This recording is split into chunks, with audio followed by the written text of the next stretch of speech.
thinking.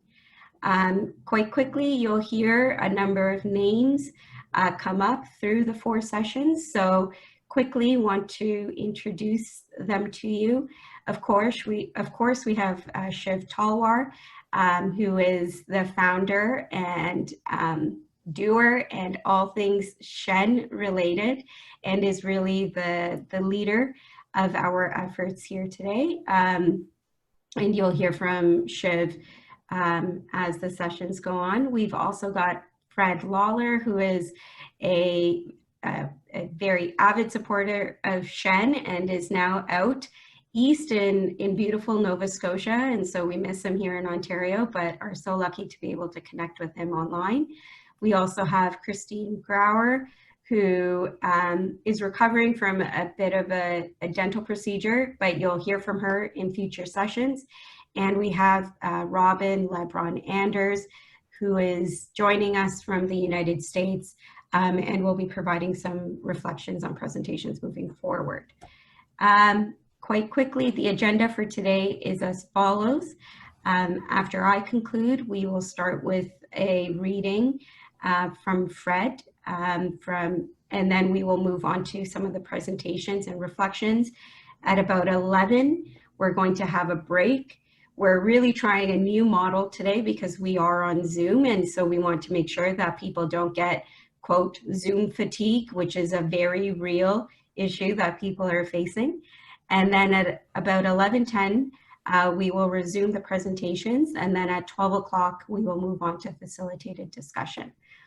So before we move on, if there are any questions, please feel free to raise your hand. If not, I'm going to pass it over to Fred. Seeing none, Fred, the stage is yours.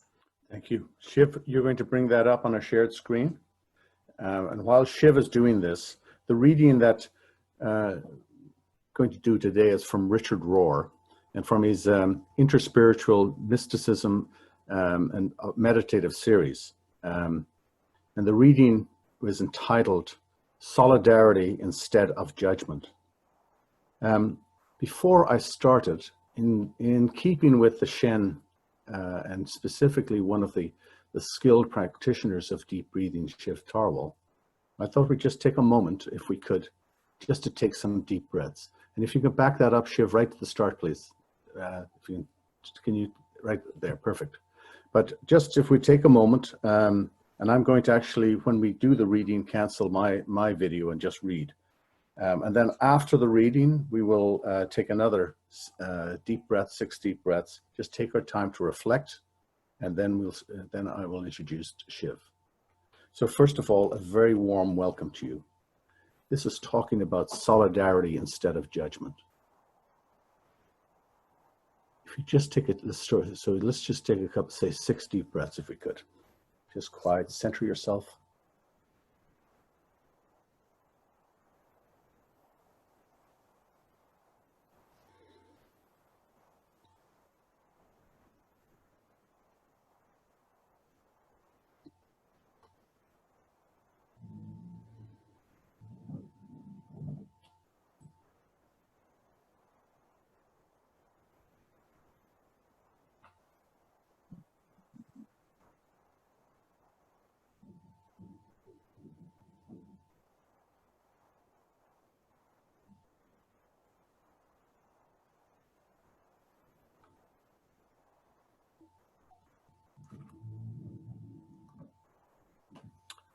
Solidarity instead of judgment.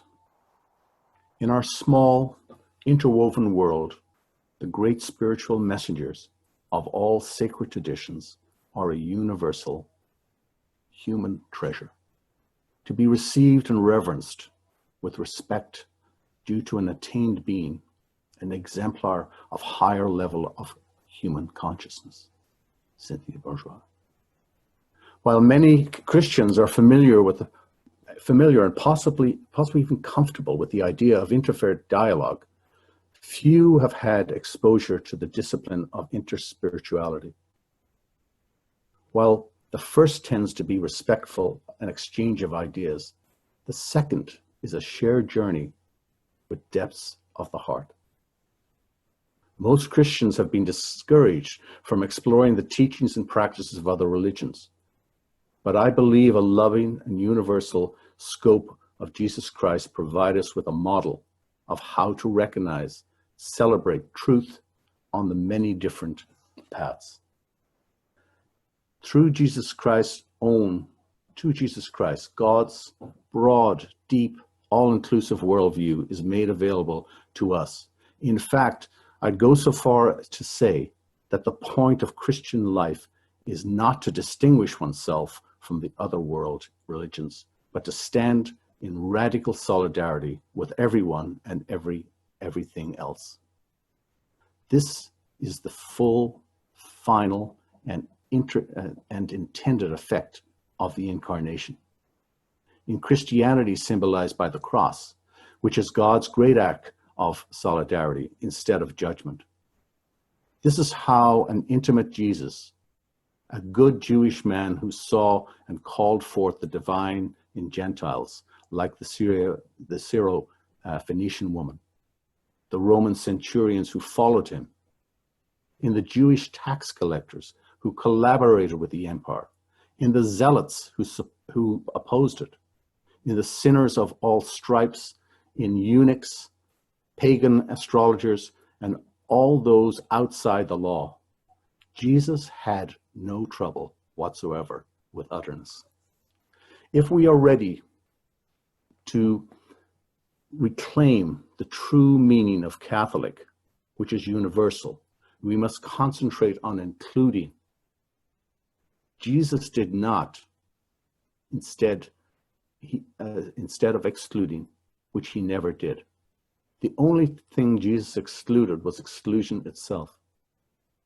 After the incarnation of Jesus, humanity could more easily imagine and give and take relationship and a forgiving God. Christians had a very good model and messenger in Jesus, but many outliers actually came to the banquet more easily. As Jesus often said in his parables, the resented and the resisted banquet, where the wedding hall was filled with guests, both good and bad alike.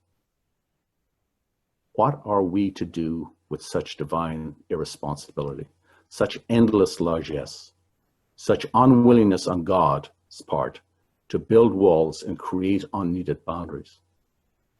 We must be honest and humble about this. Many people of other faiths like Sufi masters, Jewish prophets, many philosophers, Hindu mystics, have lived in light of the divine encounter better than many Christians. And why would God, worthy of the name God, care about all of God's children? Does God really have favorites among God's children? What an unhappy family that would create, indeed has created. God bless you.